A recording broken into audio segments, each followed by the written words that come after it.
Alléluia, tous les couples, je voudrais que vous puissiez vous rassembler. Les couples, rassemblez-vous. Les maris, priez pour vos épouses. Les épouses, priez pour votre mari. Si vous êtes fiancés, faites ça entre couples. Et si vous êtes seuls ce matin, les frères, trouvez un frère. Alléluia, les sœurs, trouvez une sœur. Alléluia, je veux que personne ne reste seul ce matin. Personne ne doit rester seul. Alléluia. Alléluia.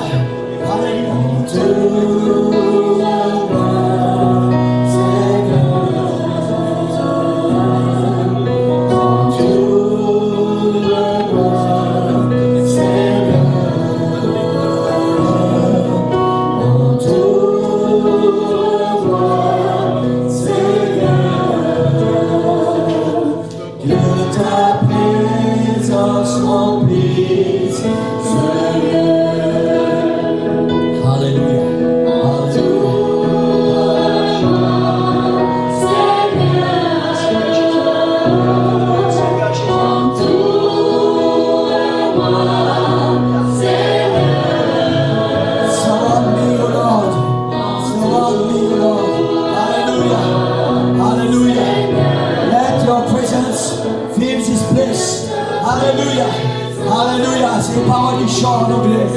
Around me, Seigneur. Alléluia. Alléluia, ce matin, le Seigneur nous prouve encore une fois la puissance qu'il y a dans le jeûne et la prière. Alléluia. Pour tous ceux qui ont été fidèles pendant ces 21 jours de jeûne et prière, ce qui se passe dans ce lieu ce matin, c'est le fruit, c'est le résultat de vos efforts. C'est le résultat de vos sacrifices. Alléluia. Il y a tellement de gens qui pensent que ça ne sert à rien de jeûner. Mais le jeûne, c'était bon pour l'Ancien Testament. Alléluia. Ce qui se passe ce matin, c'est juste le fruit. Alléluia. Je voudrais vraiment qu'on puisse mettre ça dans notre cœur, dans notre esprit. Et maintenant, chaque fois que vous allez prier et jeûner, vous devez savoir que ce que vous allez faire va avoir un impact sur vous. Un impact sur votre vie, sur votre famille et sur l'Église. Amen. Amen.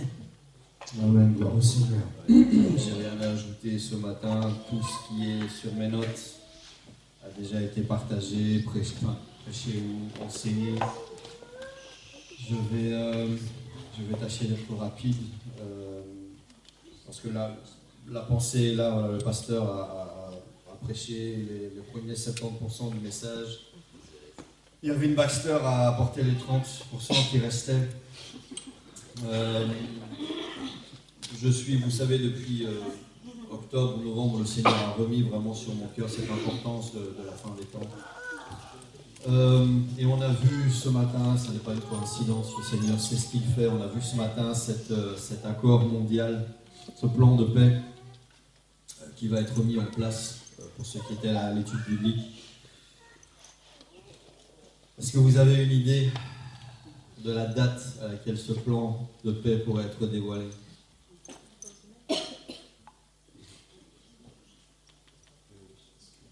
La semaine prochaine.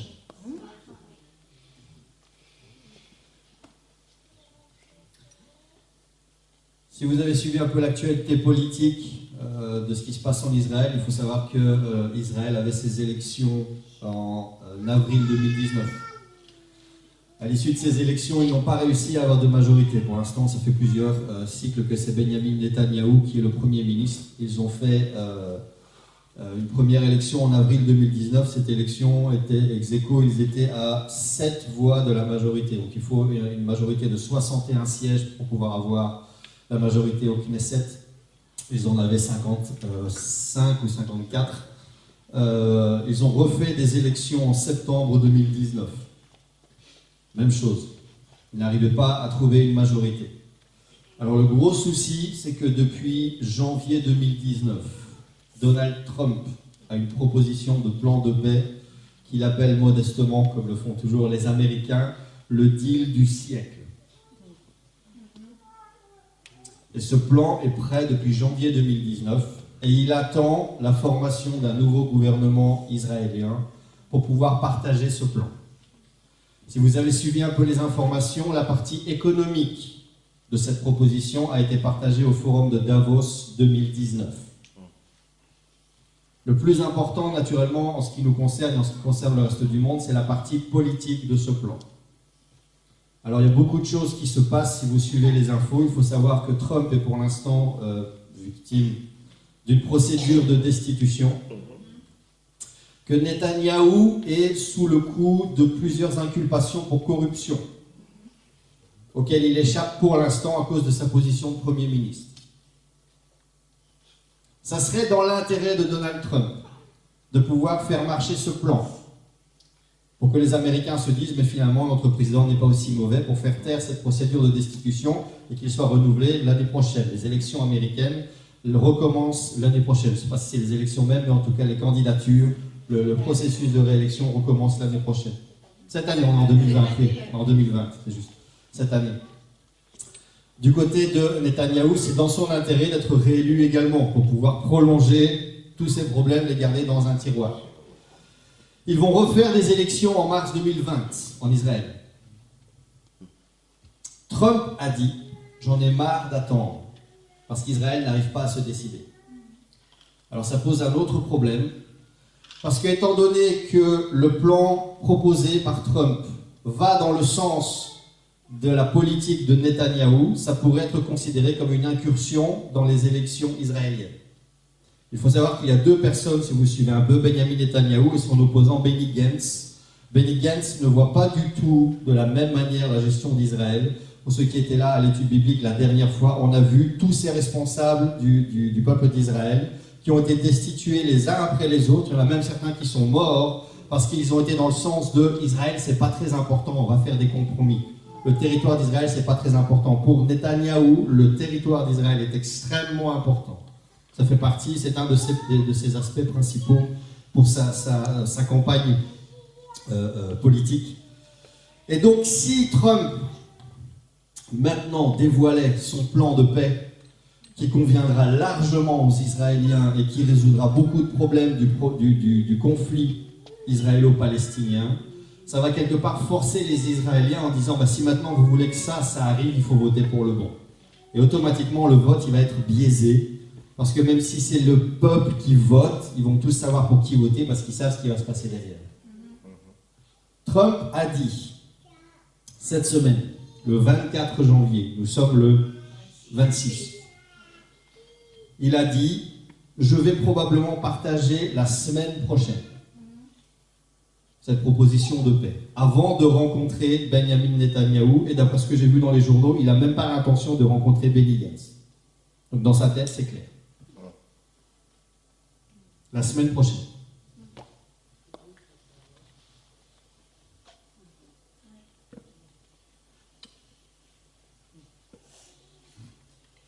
Il y a le forum de Davos 2020, je ne sais pas s'il est déjà terminé ou s'il est encore en cours. Mahmoud Abbas, qui est le responsable palestinien, a demandé de son côté à la France de reconnaître la Palestine. Il est en discussion, et ça c'est extrêmement important, parce qu'il faut savoir que ce plan officiellement n'est pas encore sorti, mais il a fuité dans une chaîne de journaux jordaniens, je pense, et donc on est déjà au courant de certains aspects, mais ça reste conditionnel. Irving Baxter en parle dans sa radio quotidienne, mais il a dit ça serait ça, mais on n'est pas certain. Et pour le moment, il y a déjà des pourparlers, les Émirats Arabes Unis, il y a beaucoup de gens qui sont a priori pour cette solution, qui sont déjà en train un petit peu de faire campagne en disant si c'est vraiment ça qu'il y a dedans, il faut qu'on pousse, il faut qu'on se mette d'accord. Les seuls, naturellement, qui étaient contre, c'était les Palestiniens et les Iraniens. Cette semaine, au forum de Davos, maintenant, Mahmoud Abbas, le responsable palestinien, est en discussion avec la Russie par rapport à ce plan. Ils ne disent plus qu'ils sont contre, ils disent « faut voir ce qu'on va mettre sur la table ». Le forum de Davos, c'était cette semaine. Voilà où on en est dans l'horloge prophétique de Dieu. Et Irving Baxter l'a dit, surveillez les médias.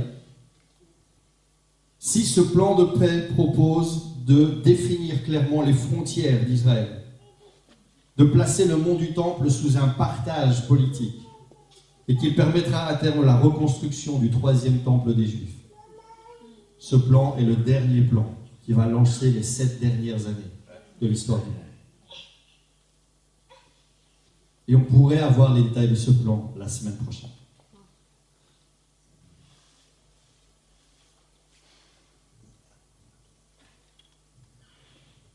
Une seule question, qui est la seule question que je vais poser ce matin.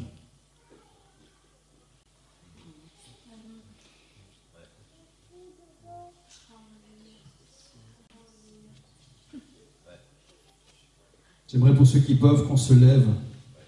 Nous allons faire 2 lectures ce matin qui sont des lectures connues, que le Seigneur a remis sur mon cœur. Matthieu 17, que le pasteur nous a apporté dans les enseignements. Lorsqu'un garçon possédé est amené à Jésus, le père de ce garçon vient à Jésus en disant « J'ai amené ce garçon à tes disciples, ils n'ont rien su faire. » Matthieu 17, 19 à 21. Alors les disciples s'approchèrent de Jésus et lui dirent en particulier « Pourquoi n'avons-nous pas pu chasser ce démon ?» Jésus leur répond « C'est à cause de votre incrédulité. Je vous le dis en vérité, si vous aviez de la foi comme un grain de moutarde, vous diriez à cette montagne « Transporte-toi là-bas » et elle se transporterait. Rien ne vous serait impossible. Mais cette sorte de démon ne sort que par la prière et par le jeûne. On va faire une deuxième lecture dans Josué 3 et 4.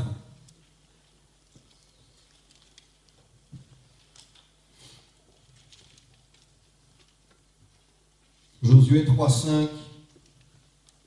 Il dit au peuple, sanctifiez-vous, car demain l'Éternel fera des prodiges au milieu de vous.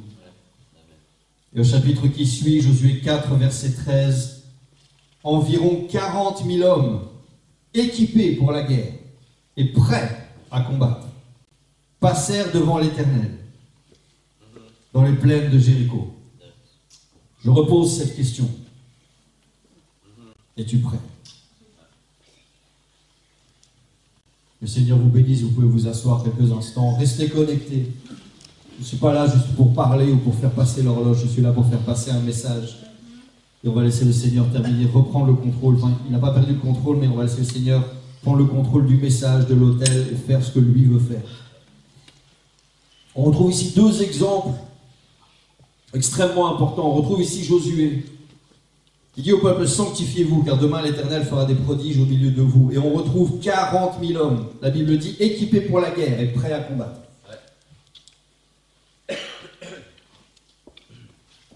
40 000 personnes qui ont entendu cet appel, qui ont dit, moi Seigneur, moi je suis là. Et ils se sont sanctifiés. Il y a eu ce temps de préparation. Le Seigneur n'a pas donné la victoire immédiatement. Il y a cette condition, demain, l'Éternel fera des prodiges. Si aujourd'hui tu te sanctifies, il y a ce temps de préparation qui est extrêmement important et qui est conditionnel à cette promesse. Le Seigneur fait cette promesse, il y aura des prodiges demain. La condition, c'est la sanctification pour toi aujourd'hui. Et on va revenir sur l'importance de cette sanctification dans quelques minutes. On retrouve ces disciples. Jésus leur dit, cette sorte de démon ne sort que par le jeûne et par la prière. Il y a une condition, il y a des choses à faire dans ta vie spirituelle pour qu'à un moment tu ne bloques pas.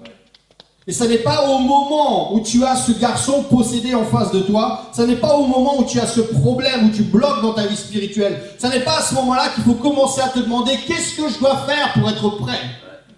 Ce n'est pas quand Jésus va arriver à la fin de cette année qu'il va mettre fin au royaume terrestre pour imposer son royaume céleste. Ce n'est pas à ce moment-là qu'il faudra ouvrir ta Bible et commencer à te demander qu'est-ce que je dois faire pour être prêt. Il y a une sanctification qui doit arriver aujourd'hui.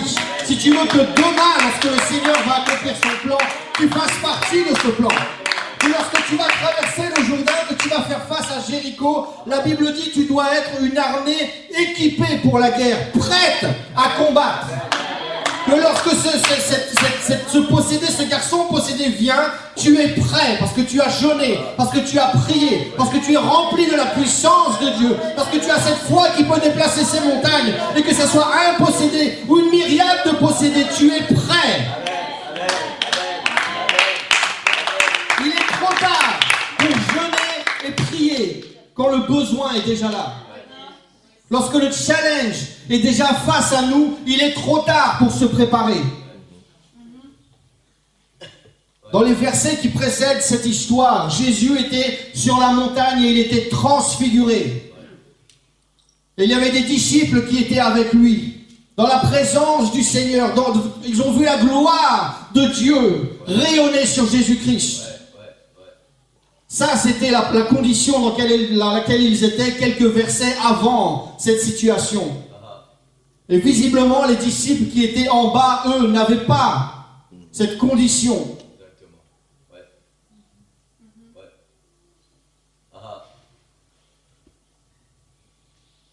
Sanctifiez-vous.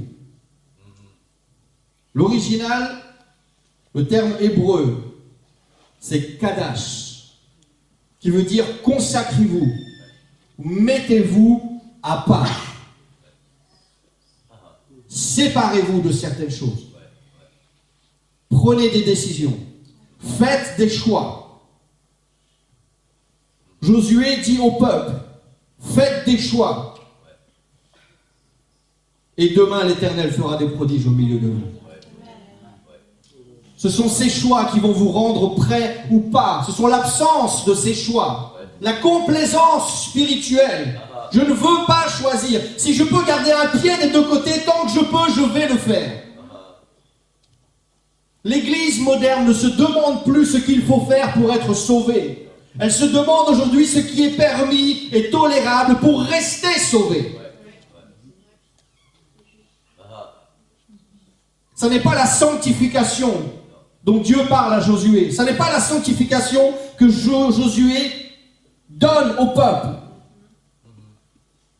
Pour que l'Éternel fasse des prodiges avec toi, il faut d'abord Kadash, te consacrer à l'Éternel, te séparer de tout ce qui ne vient pas de l'Éternel.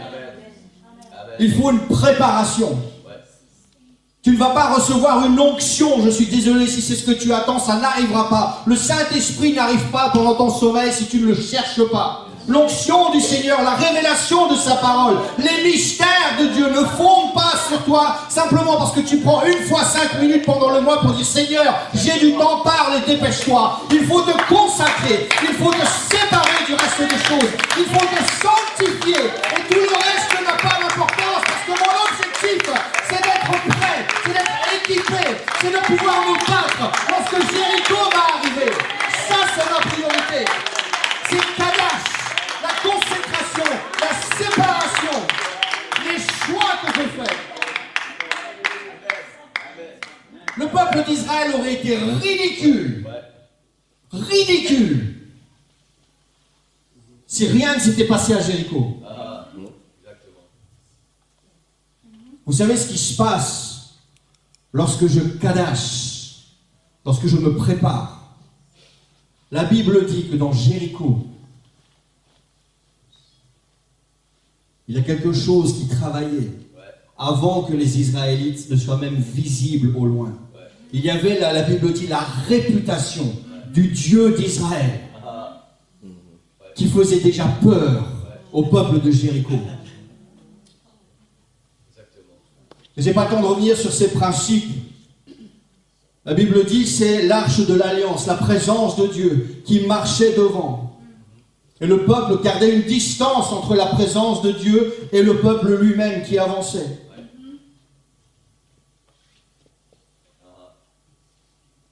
C'est la présence de Dieu qui les conduisait. Et ils ont traversé ce fleuve.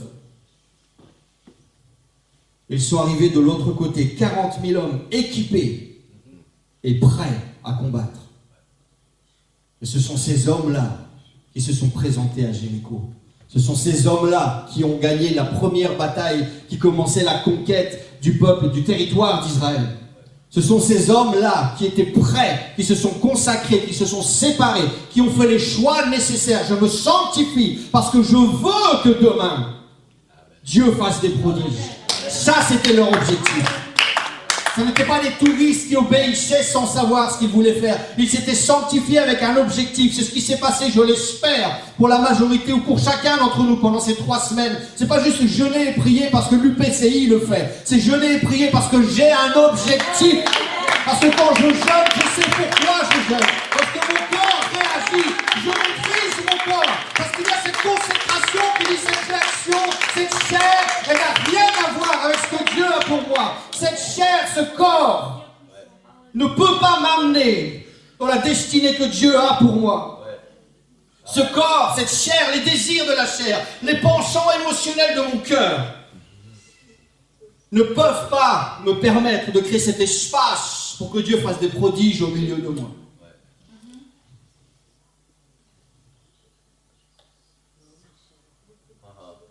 Il y a cette préparation qui est obligatoire. Il y a cette question que beaucoup de gens se posent.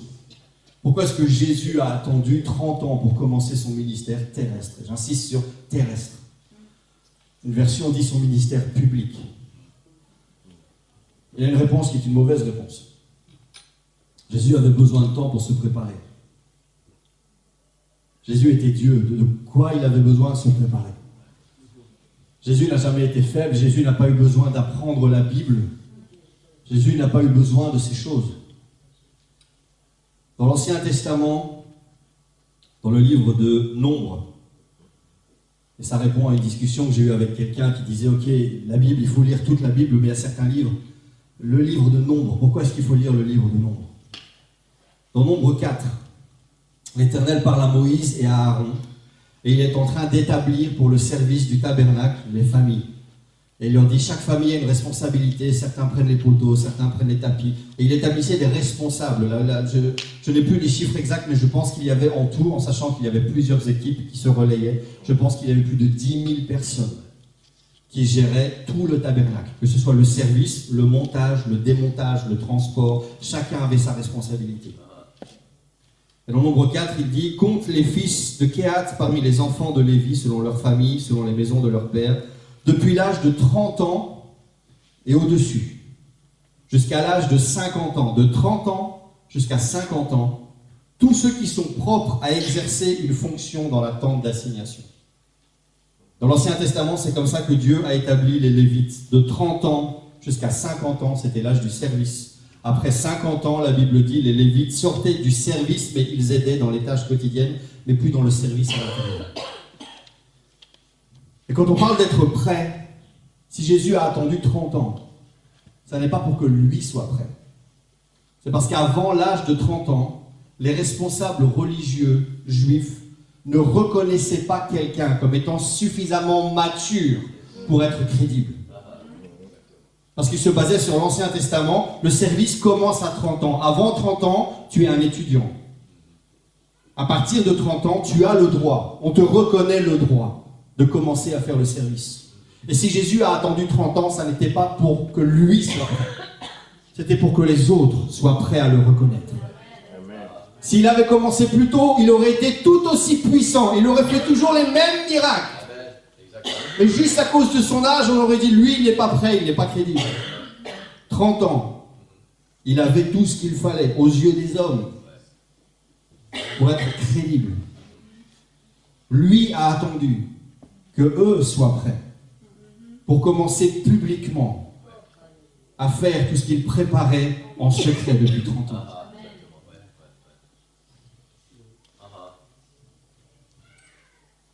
Dans Daniel, nous connaissons tous ces histoires. Shadrach, Meshach et Abednego qui ne se sont pas mélangés au régime alimentaire des autres. Le roi a dit, voilà comment on mangera chez moi. Ces hommes ont dit non. Intercède auprès du roi et si le roi est d'accord qu'il nous mette à l'épreuve, nous ferons autrement, selon ce que notre cœur nous pousse à faire. Et que le roi juge si c'est juste ou pas. Ça aussi, c'est Kadash. Ils se sont sanctifiés en disant ça, nous ne sommes pas d'accord. Je ne fais pas. Et la Bible dit que Dieu a accordé, à cause de cette décision, de cette sanctification qu'ils ont suivie, la Bible a accordé à ces gens la science, l'intelligence et la sagesse. Daniel, lui, expliquait les songes et les rêves de tout le monde. Et même si ça les a amenés dans la fournaise, même si à un moment quand le roi a dit « je fais une image et je veux que tout le monde adore l'image » et on en a parlé ce matin pendant l'étude biblique, ne pensez pas que ce sont des histoires pour l'Ancien Testament. Ça va arriver chez nous, ce même test, très bientôt. Il va y avoir une image que le monde va devoir adorer. Un système devant lequel le monde va devoir plier. Et Dieu va chercher des Shadrach, des Meshach et des Abednego en disant « tu fais ce que tu veux, je ne servirai pas d'autre Dieu que mon Dieu. » Et si ça doit m'amener dans la fournaise, mon Dieu est capable de me délivrer de la fournaise. Et s'il ne le fait pas, sache que mon Kadash, ma sanctification, ma décision, c'est que je n'adorerai pas ton image, ni ta statue, ni ton système.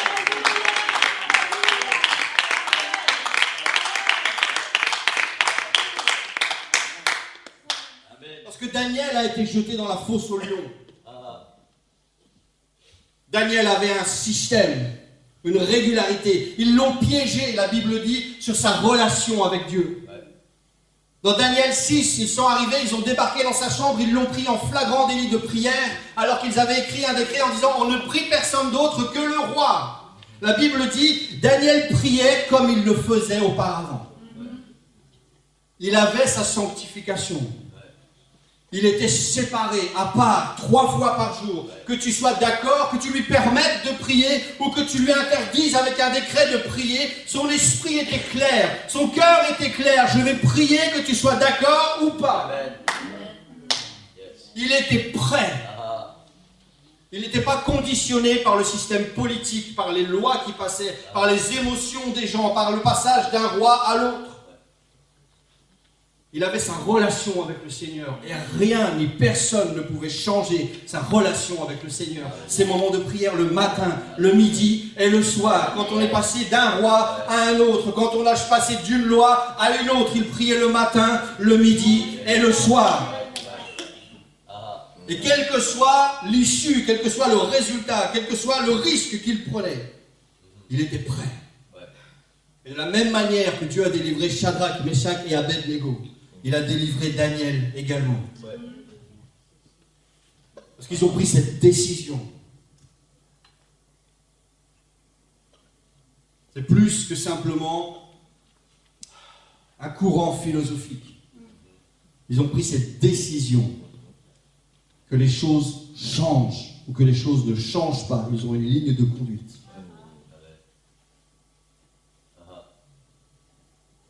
C'est l'équivalent dans le Nouveau Testament de la repentance.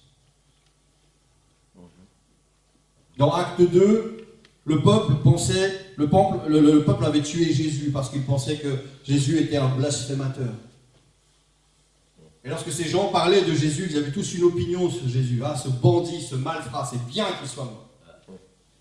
Et puis il y a cette repentance qui arrive. Il y a Pierre qui se lève et qui leur parle et qui leur dit « Ce Jésus que vous avez crucifié, c'était lui le Messie que vous attendiez. »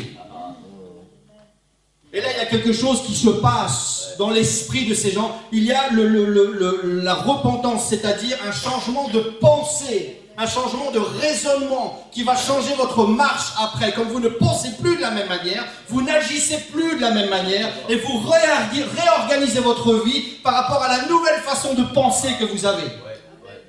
Et c'est pour ça que Pierre leur dit, repentez-vous, comprenez ce qui s'est passé, changez votre façon de penser sur Jésus. Ça n'était pas un brigand, c'était le Messie. Repentez-vous, changez cette pensée et changez votre vie. Et que chacun de vous soit baptisé au nom de Jésus-Christ pour le pardon de vos péchés. Et vous recevrez le don du Saint-Esprit. Et ce jour-là, 3000 personnes n'ont pas juste signé une carte en disant aujourd'hui je me suis repenti, ou aujourd'hui j'étais à l'église, ou aujourd'hui j'ai entendu un message. 3000 personnes à partir de ce jour-là, au moins, n'ont plus jamais parlé de Jésus, n'ont plus jamais pensé à Jésus de la même manière, n'ont plus jamais vécu de la même manière. Parce que ça, c'est la repentance. Ce n'est pas juste dire pardon et continuer la même vie. C'est comprendre le changement qui se passe dans mon esprit. Et ce changement va changer ma vie spirituelle. Il va changer ma vie de prière. Il va changer mes méditations. Changer mon comportement au travail. Changer mon comportement à l'école.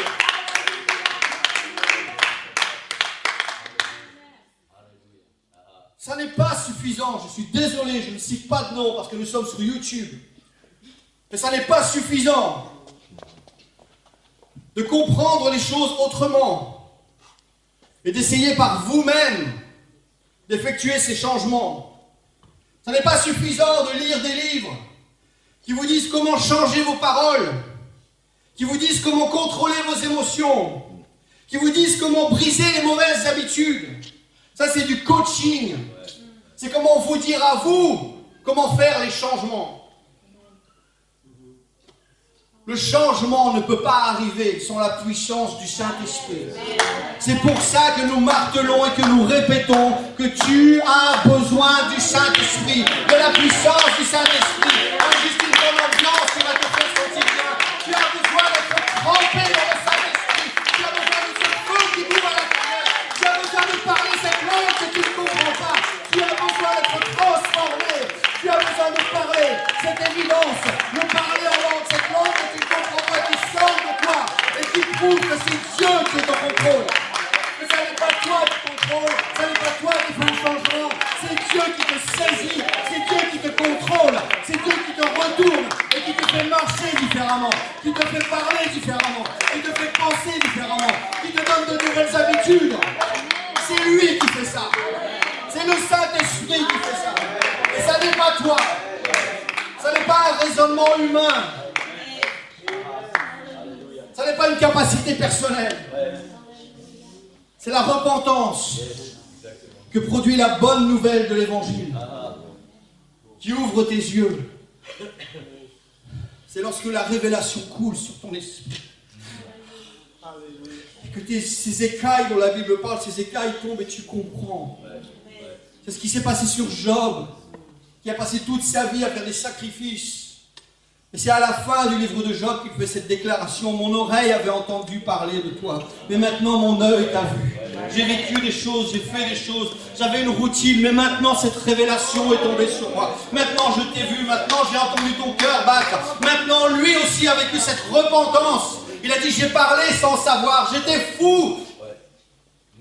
Dans les paroles que je prononçais, dans les raisonnements que je tenais. C'est cette même révélation qui est tombée sur lui. Il a dit maintenant mon œil t'a vu, maintenant je sais qui tu es vraiment. Et cette repentance doit être accompagnée du baptême du Saint-Esprit. Parce que sinon c'est juste un changement de cœur, c'est juste une résolution de nouvelle année. Maintenant je vais essayer de faire ça. Et cette résolution ne tient jamais, parce que c'est une résolution humaine. Il faut la puissance du Saint-Esprit pour consumer toute chose, pour dominer toute chose. 1 Corinthiens 3,16 dit « Ne savez-vous pas que vous êtes le temple de Dieu et que l'Esprit de Dieu habite à l'intérieur de vous ?» Il continue dans le chapitre 6 de 1 Corinthiens et il dit « Celui qui s'attache au Seigneur doit être avec lui un seul esprit. » Et la Bible déclare ailleurs que si quelqu'un n'a pas l'Esprit de Dieu, il n'appartient pas à Dieu. Parce que je ne peux pas dire que j'ai vécu cette repentance, ce changement d'esprit, et essayer d'écouter l'Esprit du Seigneur et de l'ajuster à ce que mon esprit veut faire. Celui qui s'attache au Seigneur doit être avec lui un seul esprit. C'est lui qui doit me contrôler. Et c'est son esprit qui doit ressortir de mes prières et de mes moments d'intercession pour pouvoir connecter mon esprit physique avec ce que lui veut faire. Et il continue en disant « Fuyez l'impudicité. » Parce que tout autre péché qu'un homme commette, ce péché est en dehors de son corps. Mais celui qui se livre à l'impudicité pêche contre son propre corps. Ce mot impudicité, l'original grec, c'est porneia, duquel nous avons dérivé aujourd'hui pornographie. La fornication ou l'idolâtrie, la promiscuité de tout genre. C'est le fait, et c'est malheureusement tellement présent dans ce mouvement chrétien, dans l'église soi-disant d'aujourd'hui. Ce sont ces gens qui disent s'être repentis, ces gens qui disent avoir vécu une relation avec le Seigneur et dans lequel on ne voit aucun changement. bouche dit quelque chose, mais ton corps montre autre chose. Je ne vois pas dans ton corps la gloire manifestée de Jésus-Christ. Je ne vois pas. Si Jésus était l'image du Dieu invisible et que je suis moi le temple de son esprit, je dois, une fois que cette repentance est passée, une fois que ce Saint-Esprit m'a consumé et qu'il travaille à l'intérieur de moi, je dois moi aussi être l'image de ce Dieu invisible. Il faut que le monde voit la gloire de Dieu dans la façon dont je m'habille, dans la façon dont je le représente. Et ça n'est pas du fanatisme. Mais lorsque je vais sur Facebook, je ne veux pas voir tes cheveux, je ne veux pas voir ta poitrine, je ne veux pas voir tes fesses, je ne veux pas voir ton corps, parce que tout ça ne m'intéresse pas, parce que tout ça ne représente pas la gloire de Dieu. Je ne veux pas te voir torse nu à la plage, parce que toutes ces choses attirent mon esprit sur ton corps, et pas sur l'esprit qui est censé être dans son corps, qui représente le Dieu qui n'est pas dans le corps, mais qui est dans les cieux. C'est comme ça que je dois faire la différence. Il y a des choses qui doivent être privées, qui ne peuvent pas être publiques. Si tu dis que tu as fait la différence, je dois voir cette différence. Si quelqu'un est en Christ, il est une nouvelle créature. Les choses anciennes, les anciennes photos, les anciens posts, les anciennes fréquentations, tout ça c'est passé. Tout doit être devenu nouveau. La garde-robe doit être devenue nouvelle. Les paroles doivent être sorties nouvelles. La pensée doit être nouvelle. C'est comme ça que je fais Kadash, que je me sanctifie, que je mets à part mes pensées, que je mets à part mes paroles, que je mets à part ma garde-robe, que je mets à part mes fréquentations, que je mets à part mon agenda de la semaine. Et c'est ça qui fait que je vais faire partie de ces 40 000 hommes équipés pour la guerre, prêts à combattre. Amen. Amen. Yes. Ne savez-vous pas que votre corps est le temple du Saint-Esprit qui est en vous, que vous avez reçu de Dieu, que vous ne vous appartenez plus à vous-même, car vous avez été rachetés à un grand prix. Ce que Jésus a fait avec son corps. Il l'a brisé pour mes iniquités. Et par ses meurtrissures, je suis guéri. Qu'est-ce que je fais avec mon corps pour rendre gloire à cette croix, pour rendre gloire à ce sacrifice? C'est ce que lui a fait avec le sien. Vous avez été rachetés à un grand prix. Glorifiez donc Dieu dans votre corps et dans votre esprit, qui appartiennent tous les deux à Dieu.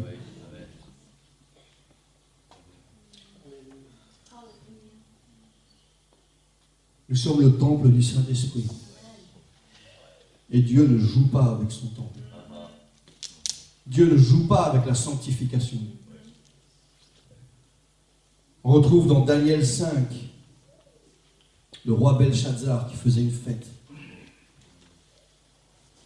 Son grand-père avait attaqué Israël, avait emmené Israël en captivité. Il avait pris tous les objets du temple, tous les vases sacrés, consacrés à l'Éternel. Et la Bible dit qu'il les avait mis dans le trésor royal, mais il n'avait jamais osé y toucher, parce qu'il savait qu'ils avaient une valeur. Il savait qu'il y avait quelque chose de spécial sur tous ces instruments et tous ces ustensiles. Alors il les a pris comme butin, mais il ne les a jamais utilisés. Belshazzar, lui, a osé. Il a fait une fête. Tout le monde était ivre. Et il ne savait pas quoi faire pour amener la fête au niveau supérieur. Il a dit qu'on aille me chercher ses ustensiles. Et ils ont mis de l'alcool dedans, et ils ont utilisé tous les vases consacrés à l'Éternel pour continuer la fête.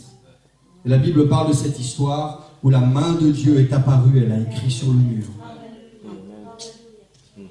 Et on a été chercher Daniel. Et Daniel lui a dit ceci: tu t'es élevé contre le Seigneur des cieux. C'est ce qui se passe lorsque quelqu'un touche au vase consacré à l'Éternel. Je suis le temple du Saint-Esprit. Tu t'es élevé contre le Seigneur des cieux. Les vases de sa maison ont été apportés devant toi. Et vous vous en êtes servis pour boire du vin. C'est dans Daniel 5. Toi et tes grands, tes femmes et tes concubines. Tu as loué les dieux d'argent, d'or, d'airain, de fer, de bois et de pierre, qui ne voient pas, qui n'entendent pas, qui ne savent rien. Et tu n'as pas glorifié le Dieu qui a dans sa main ton souffle et toutes tes voix. Cette même nuit, ce roi a été tué. Et le compte à rebours de l'histoire de l'humanité a commencé. Dans Daniel 2, le grand-père de Belshazzar a eu un rêve. Et Daniel lui raconte ce rêve. Il dit, ton empire ne durera pas toujours. Et dans Daniel 5, lorsque ce roi a touché aux ustensiles de la maison de Dieu, qu'il est mort, alors à ce moment-là, l'empire babylonien s'est arrêté. Et l'empire médo-perse a commencé. Et puis l'histoire passe. Il y a les Grecs, l'empire grec qui domine et qui conquiert les Médo-Perses. Il y a l'empire romain qui vient. Jusqu'en l'an 800. Et c'est l'empire qui est maintenant spirituel, qui n'est plus que politique. C'est l'empire spirituel dans lequel nous sommes maintenant, le Saint-Empire romain, dont nous avons parlé ce matin.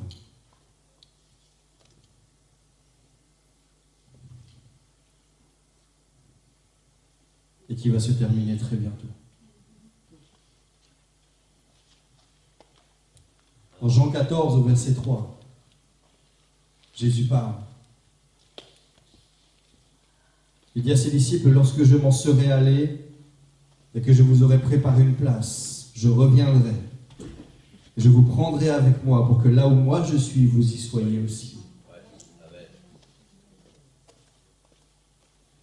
Si cette parole s'accomplit ce matin, est-ce que tu es prêt?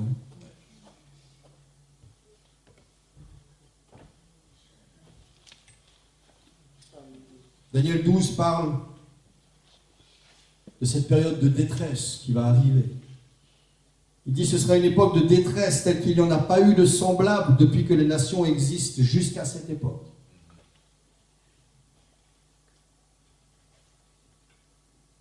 Est-ce que tu es prêt?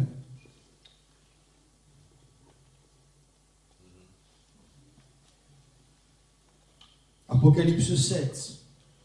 Jean explique qu'il regardait, il y avait une grande foule devant le trône que personne ne pouvait compter, de toute nation, de toute tribu, de tout peuple et de toute langue, pas d'exception.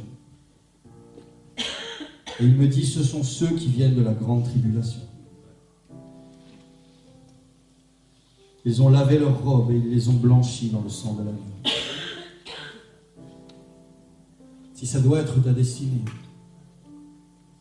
est-ce que tu es prêt?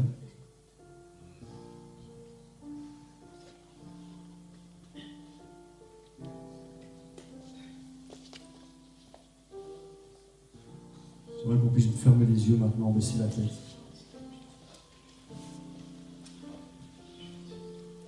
La semaine prochaine, peut-être la semaine prochaine, le monde va découvrir le plan de paix qui va précipiter cette planète dans les 7 dernières années de l'humanité. La révélation de l'Antéchrist, la préparation pour la grande tribulation, le retour de Jésus-Christ. La semaine prochaine.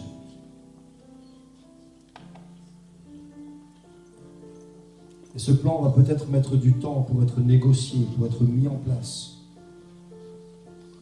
Mais oublie, le Seigneur revient dans 50 ans.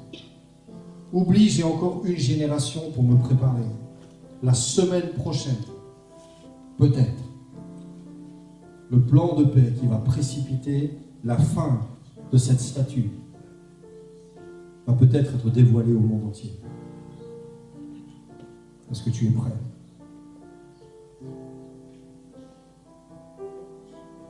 Est-ce que tes enfants sont prêts?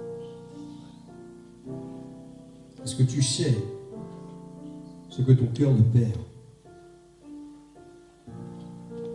ce que ton cœur de mère va devoir prendre comme décision si c'est nécessaire?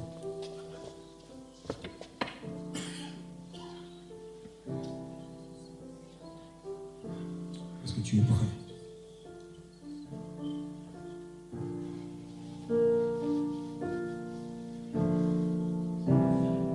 Est-ce que tu as fait, ou est-ce que tu es prêt à faire cette consécration, cette mise à part, à représenter le royaume de Dieu dans ce que tu dis, dans ce que tu fais, dans ce que tu portes, dans ce que tu penses?